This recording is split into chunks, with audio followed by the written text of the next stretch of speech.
আমরা যখন পড়াশোনা বা গবেষণার জগতে থাকি তখন এই শব্দগুলো প্রায় শুনি ওয়ার্কশপ, সেমিনার, কনফারেন্স। কিন্তু এদের মধ্যে আসল পার্থক্যটা কি? কোনটা ঠিক, কিসের জন্য? প্রায়ই কিন্তু একটা কনফিউশন তৈরি হয়, তাই না? তো চলুন আজকের আলোচনায় এই ব্যাপারটাই একদম সহজ করে বুঝে নেওয়া যাক। প্রত্যেকটার উদ্দেশ্য কি, গঠনটা কেমন, সব পরিষ্কার হয়ে যাবে। কিন্তু আসল প্রশ্নটা হলো আপনার জন্য কোনটা ঠিক? মানে কেরিয়ারের যে পর্যায়ে আপনি এখন আছেন সেখানে কোন ইভেন্টটা আপনার সবচেয়ে বেশি কাজে লাগবে? কারণ দেখুন, ভুল জায়গায় সময় দিলে তো শুধু সময়টাই নষ্ট হয় না, একটা ভালো সুযোগও হাতছাড়া হয়ে যায়। তাই চলুন এই সব কনফিউশন দূর করে ফেলি, যাতে আপনার পরের স্টেপটা হয় একদম পারফেক্ট। আচ্ছা, তাহলে প্রথমেই শুরু করা যাক ওয়ার্কশপ দিয়ে। ধরুন আপনি নতুন একটা সফটওয়্যার শিখতে চান কিংবা গবেষণার জন্য একটা বিশেষ টেকনিক একদম হাতে কলমে শিখে নিতে চান। এই ধরনের প্রয়োজনে কিন্তু ওয়ার্কশপের জন্ম। এখানে বই পড়া বিদ্যার চেয়েও বেশি জোর দেওয়া হয় সরাসরি কাজ করার উপর। এক কথায় বলতে গেলে ওয়ার্কশপ মানেই হলো হাতে কলমে শেখা। এর সবচেয়ে বড় আকর্ষণ কি জানেন? এটা খুবই ইন্টারঅ্যাক্টিভ। মানে আপনি শুধু বসে বসে লেকচার শুনবেন না, বরং পুরো সময়টাতেই নিজে কিছু না কিছু করবেন আর সেভাবেই শিখবেন। একটা ওয়ার্কশপের কয়েকটা মূল বিষয় খেয়াল করলেই ব্যাপারটা আরও পরিষ্কার হয়ে যাবে। দেখুন, এর প্রধান উদ্দেশ্যই হল প্র্যাকটিক্যাল স্কিল বাড়ানো। আর কারা অংশ নেয়? ছাত্রছাত্রী, গবেষক, চাকরিজীবী, সবাই। সময়কালটাও বিভিন্ন রকম হতে পারে, মানে কয়েক ঘন্টা থেকে শুরু করে এমনকি 5 দিনেরও হতে পারে।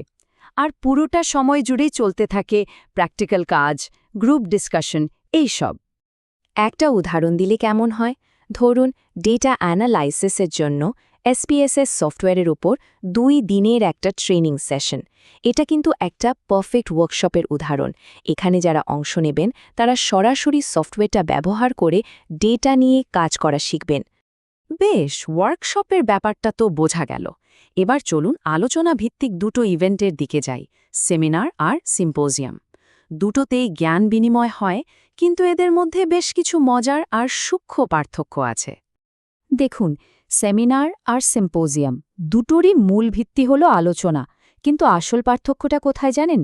পার্থক্যটা হল আলোচনার গভীরতায় আর কারা সেই আলোচনায় অংশ নিচ্ছেন তার উপর। চলুন এক এক করে দুটোকেই চিনে নেওয়া যাক। প্রথমে আসি সেমিনারে। সেমিনার হলো সোজা কথায় একটা একাডেমিক আলোচনার সভা। এখানে একজন বিশেষজ্ঞ কোনো একটা নির্দিষ্ট টপিকের উপর প্রেজেন্টেশন দেন, আর তারপর শ্রোতাদের সাথে প্রশ্নোত্তর পর্ব বা আলোচনা হয়। জ্ঞান শেয়ার করার এটা খুব কমন একটা উপায়। আর সিম্পোজিয়াম, ওটা আরও অনেক বেশি ফোকাসড। বলতে পারেন এটা পুরোপুরি এক্সপার্টদের জন্য। ভাবুন তো, যেন একটা নির্দিষ্ট বিষয়ের ওপর একটা আতশ কাজ ধরা হয়েছে। এখানে বিভিন্ন বিশেষজ্ঞরা আসেন এবং ওই একটাই বিষয়ের বিভিন্ন দিক নিয়ে খুব গভীরভাবে আলোচনা করেন। টপিকটা হয়তো ছোট, কিন্তু আলোচনাটা হয় অনেক গভীর। তাহলে পার্থক্যটা আরেকবার দেখিনি কেমন? সেমিনারের উদ্দেশ্য হল জ্ঞান সবার মধ্যে ছড়িয়ে দেওয়া, আর সিম্পোজিয়ামের লক্ষ্য হল একটা বিষয়ের একেবারে গভীরে পৌঁছানো। এজন্যই দেখবেন সেমিনারে ছাত্রছাত্রী, গবেষক সবাই থাকেন, কিন্তু সিম্পোজিয়াম মানে হল শুধু সিনিয়র গবেষক আর এক্সপার্টদের আসর। এবার চলুন কথা বলি একাডেমিক জগতের সবচেয়ে বড় আয়োজনগুলোর একটাকে নিয়ে, কনফারেন্স। এটাকে বলা যেতে পারে গবেষকদের একটা বিশাল মিলন মেলা। এখানে গবেষকরা তাদের লেটেস্ট রিসার্চগুলো সবার সামনে তুলে ধরেন আর একে অপরের সাথে পরিচিত হন, নেটওয়ার্কিং করেন। তো এক কথায় কনফারেন্স কি? এটা হলো একটা ফর্মাল প্ল্যাটফর্ম, যেখানে নতুন নতুন রিসার্চ পেপার প্রেজেন্ট করা হয়। আর এর আরেকটা বড় উদ্দেশ্য হলো একই ফিল্ডের অন্য গবেষকদের সাথে যোগাযোগ তৈরি করা। একটা কনফারেন্সের মূল ফোকাসই থাকে নতুন গবেষণাকে সবার কাছে পৌঁছে দেওয়া আর ভবিষ্যতের জন্য নতুন সহযোগিতার সুযোগ তৈরি করা। সাধারণত 2-3 দিন ধরে চলে এই আয়োজন। এখানে গবেষক, অধ্যাপকরা সবাই আসেন। আর এই সময়টাতে কি হয়? পেপার প্রেজেন্টেশন হয়, বড় বড় বিশেষজ্ঞরা কিনোট স্পিচ দেন, প্যানেল ডিসকাশন হয়, সব মিলিয়ে জমজমাট ব্যাপার। একটা উদাহরণ দিই। ধরুন আপনি আর্টিফিশিয়াল ইন্টেলিজেন্স নিয়ে গবেষণা করেছেন।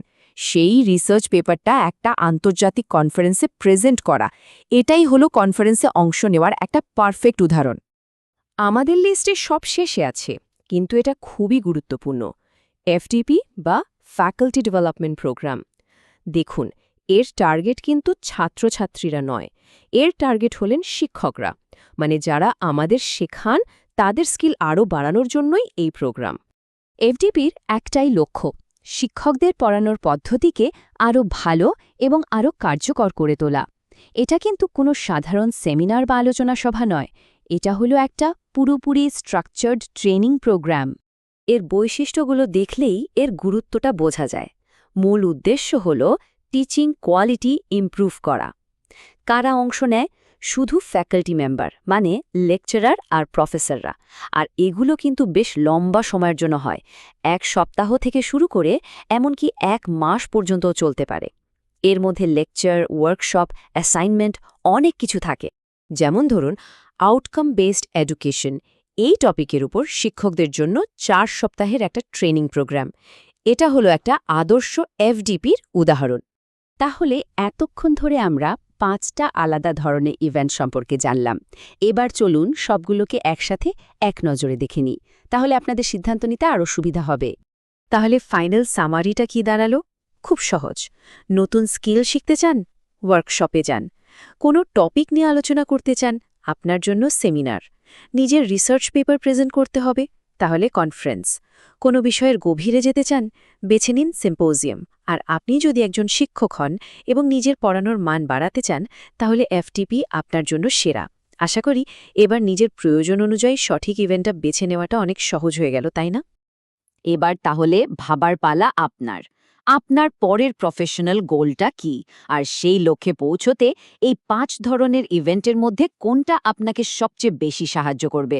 ঠিকঠাক ইভেন্টটা বেছে নিন আর নিজের কেরিয়ারকে আরও এক ধাপ এগিয়ে নিয়ে যান।